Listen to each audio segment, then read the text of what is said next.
అందరికీ ప్రైజ్‌గా దేవుని వాక్యాన్ని ధ్యానించుకుందాం. మంచి నేలలో విత్తబడిన విత్తనము బహుగా ఫలించిందంట. ఈ వాక్యమును మనం ఈరోజు ధ్యానించుకుందాం. ఈరోజు నువ్వు కష్టమైన పరిస్థితి గుండా వెళ్తున్నావా? దుఃఖంలో ఉన్నావా? ఎవరికి చెప్పుకోలేనటువంటి సమస్యల్లో నువ్వు ముందుకెళ్తున్నావా? అయితే నీకు విడుదల ఖచ్చితంగా ఉంది. ధైర్యంగా ఉండు. మనం దేవుని వాక్యంలో చూసినట్టయితే కొరింథీయులకు రాసిన మొదటి పత్రిక 3వ అధ్యాయం 6వ వచనం మనం చదువుకుందాం. నేను నాటితిని, అపోలో నీళ్లు పోసెను, వృద్ధి కలుగు చేసిన వాడు దేవుడే అని వాక్యము సెలవిస్తుంది. అవును, దేవుడు ఒక వ్యక్తిని ఆశీర్వదించాలన్నా, దీవించాలన్నా ఆ వ్యక్తిని దేవుడు ఒక మంచి పొలంలో నాటుతాడు. మనకు వాక్యం సెలవిస్తుంది కదా, మంచి నేలలో విత్తబడిన విత్తనము 30 దంతులుగాను, 60 దంతులుగాను, 100 దంతులుగా ఫలించింది. అలాగునని దేవుడు ఒక వ్యక్తికి ఉన్న కష్టం నుంచి విడిపించి, అతనికి ఉన్నటువంటి ఇబ్బందులు, అతనికి ఉన్నటువంటి సమస్యలు, అతను వెళ్తున్న దుఃఖకరమైన పరిస్థితిని విడిపించాలని దేవుడు ఆ వ్యక్తిని ఒక మంచి పొలంలో నాటుతున్నాడు. మంచి పొలము అంటే మంచి సంఘము అని అర్థం. అనగా దేవుడు ప్రతి వంశములోనూ, ప్రతి జనములోనూ, ఆయా భాషలు మాట్లాడే వారిలోనూ, ప్రతి ప్రజలోనూ ఆయన తన స్వరక్తం ఇచ్చి మనుషులను సంపాదించుకున్నాడు. అలాగున తన స్వరక్తం ఇచ్చి సంపాదించుకున్న సమూహమును దేవుడు సంఘము అని పిలుస్తూ ఉన్నాడు. ఇలాంటి సంఘములో ఆ వ్యక్తిని నాటి, నీరు అనే వాక్యమును ఆ వ్యక్తికి అందించి అతన్ని ఆశీర్వదిస్తాడు, ఫలింపచేస్తాడు, వృద్ధిలోకి దేవుడు తీసుకొని వస్తాడు. అవును, మనం బైబిల్లో చూసినట్టయితే దేవుడు సృష్టించినటువంటి మొట్టమొదటి వ్యక్తులైనటువంటి ఆదాము, అవ్వ వీరు ఏదైనా తోటలో నివసించేవారు. అనగా మంచి పొలంలో నాటబడి ఉన్నారని అర్థం. వీరు దేవుని యొక్క దృష్టిలో నీతిమంతులుగా, నిర్దోషులుగా, ఏ పాపం లేని వారుగా ఉన్నారు. ఎంతో సంతోషంతో, ఎంతో ఆరోగ్యంగా, ఎంతో మహిమ కలిగిన జీవితంతో జీవిస్తూ ఉన్నారు. వీరి జీవితంలో వ్యాధులు లేవు, లేమి లేదు, మరణం అనేది లేదు. ఎంతో సంతోషంగా వీరు జీవించేవారు. దేవుడు కూడా వీరితో సహవాసం చేసేవారు. ఇలాంటి ఎంతో ఆనందకరమైన జీవితం జీవిస్తున్నప్పుడు కొంతకాలం తర్వాత వీరు సాతాను యొక్క మోసంలో పడిపోయారు. వీరు సాతాను మాటలు విని సాతాను యొక్క మోసంలో పడిపోయారు. దేవుని యొక్క మాటను అతిక్రమించి, దేవునికి అవిధేయత చూపించి వీరు పాపమును చేశారు. దేవుని దృష్టిలో పాపులుగా ఎంచబడ్డారు. అలాంటప్పుడు దేవుడు వీరిని ఆశీర్వాదకరమైనటువంటి ఆ ఏదైనా తోటలో నుంచి, ఆ శ్రేష్టమైన పొలము నుండి వీరిని బయటకు పంపివేశాడు. దేవుడు ఆదాముతో ఇలాగ చెప్పాడు, ఆదాము, ఇదిగో నువ్వు పాపం చేసావు గనుక నీ నిమిత్తం నేల శపించబడింది. ఈ శపింపబడిన ఈ పొలము నీకు ముళ్ళ తుప్పులను, కచ్చపొదలను మొలిపిస్తుంది. మీరు బ్రతుకు దినములని ప్రయాసముతోనే దాని పంట మీరు తింటారు అని దేవుడు ఆదాముతో, అవ్వతో చెప్పాడు. కాబట్టి దేవుని వాక్యం సెలవిస్తుంది, ఒక మనుషుని ద్వారా పాపము ద్వారా మరణము లోకములోనికి ప్రవేశించింది. ఈరోజు మనం ప్రపంచంలో చూసినట్టయితే అనేక మంది ప్రజలు అనేక సమస్యలతో బాధపడుతూ ఉన్నారు. అనేక వ్యాధుల చేత, ఇబ్బందుల చేత, పేదరికము చేత, అప్పుల చేత, మానసిక వ్యాధులు, కుటుంబాల్లో గొడవలు, అవమానాలు, నిందలు, ఇలాగూ అనేక రకరకాల సమస్యలతో బాధపడుతూ ఉన్నారు. వీటన్నిటికీ కారణం కేవలం పాపం. అవును, కేవలం పాపం.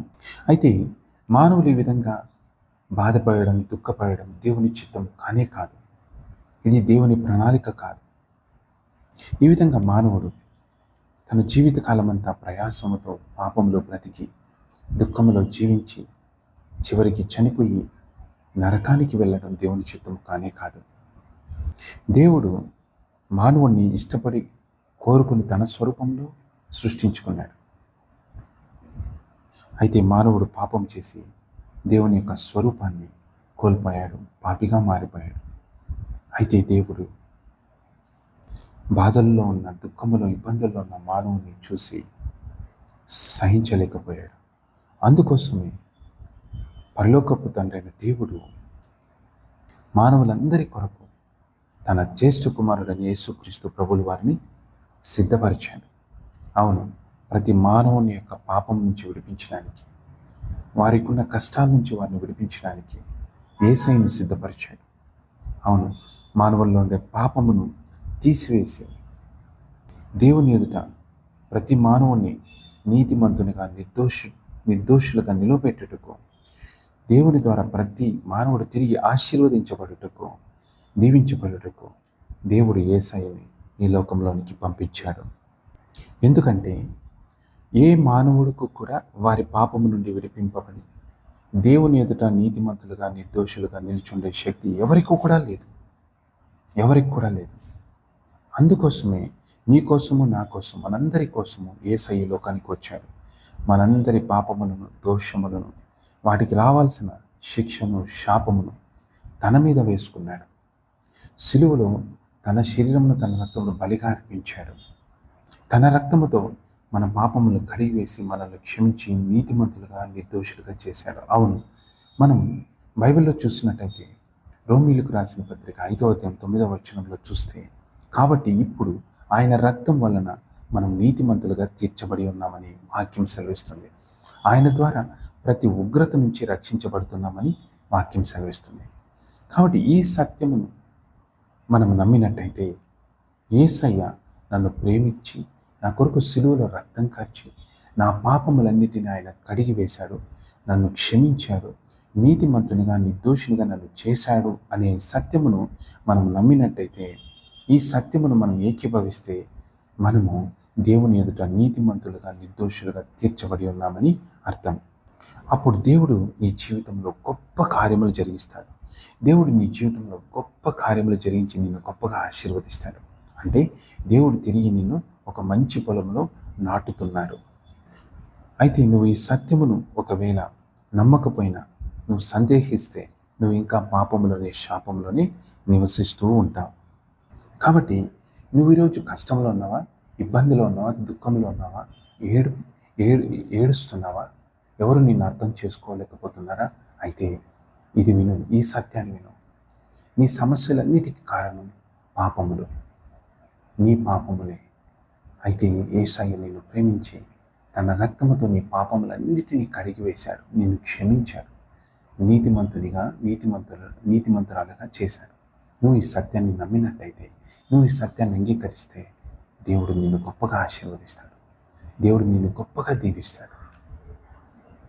నువ్వు ఈరోజు ఎలాంటి చీకటి పరిస్థితుల్లో ఉన్నా కూడా, ఎలాంటి కష్టమైన పరిస్థితులు గుండా వెళ్తున్నా కూడా, ఈ సత్యం నువ్వు విన్నావు కనుక నువ్వు ధైర్యంగా చెప్పాలి, యేసయ్య నన్ను ప్రేమిస్తున్నాడు, నా సమస్యలకు కారణమైనటువంటి, నా ఇబ్బందులకు కారణమైనటువంటి నా పాపములన్నిటినీ యేసయ్య సిలువలో తన రక్తముతో కడిగి వేశాడు, వాటి నుంచి నన్ను విడిపించాడు.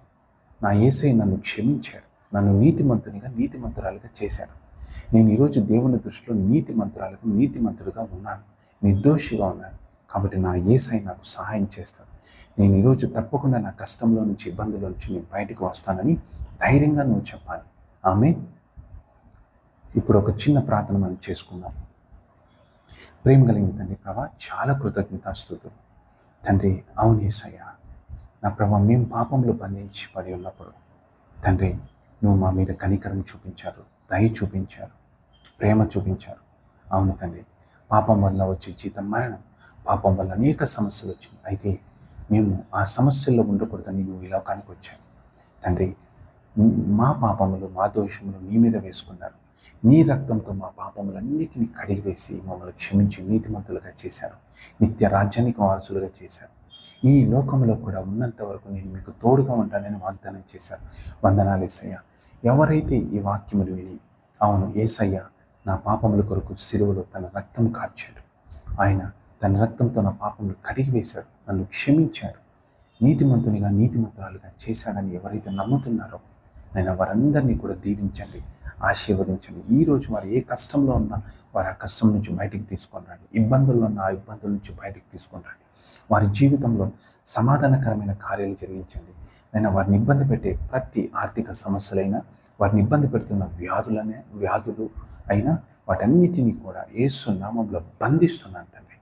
నీ బిడ్డలకు సంపూర్ణమైన స్వస్థత కలుగును కాక, సంపూర్ణమైన ఆశీర్వాదాలు కలుగును కాక. నీ బిడ్డల జీవితంలో గొప్ప కార్యాలు జరిగించండి. నేను నీ బిడ్డలను దీర్ఘాయుష్తో నింపండి.